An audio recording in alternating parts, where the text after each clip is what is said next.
Okay, today we got a 2017 Ford Escape, 6F35 6-speed automatic, and got this thing apart, and that's what we found. So, few things.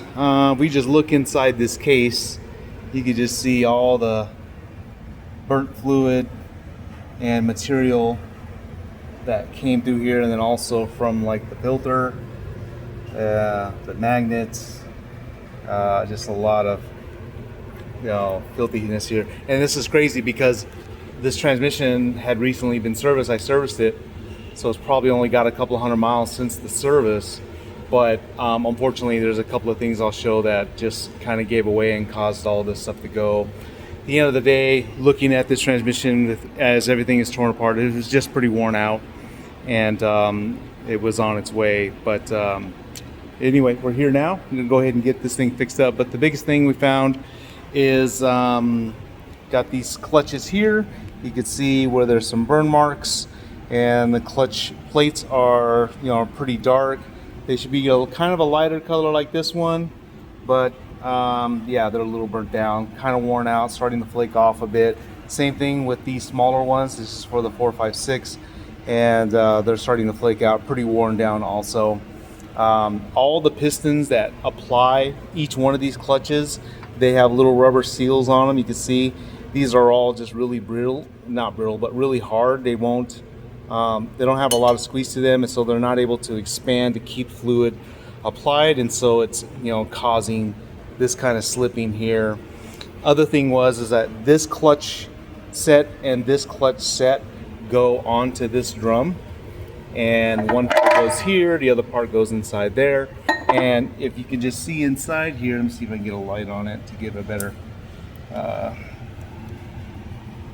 see inside here. Like there's 4 grooves, or like witness marks.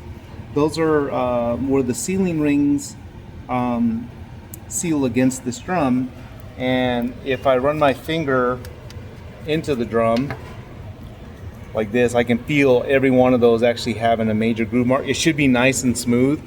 It should not have any grooving. And this is the guy. It sits in the bottom of the case there.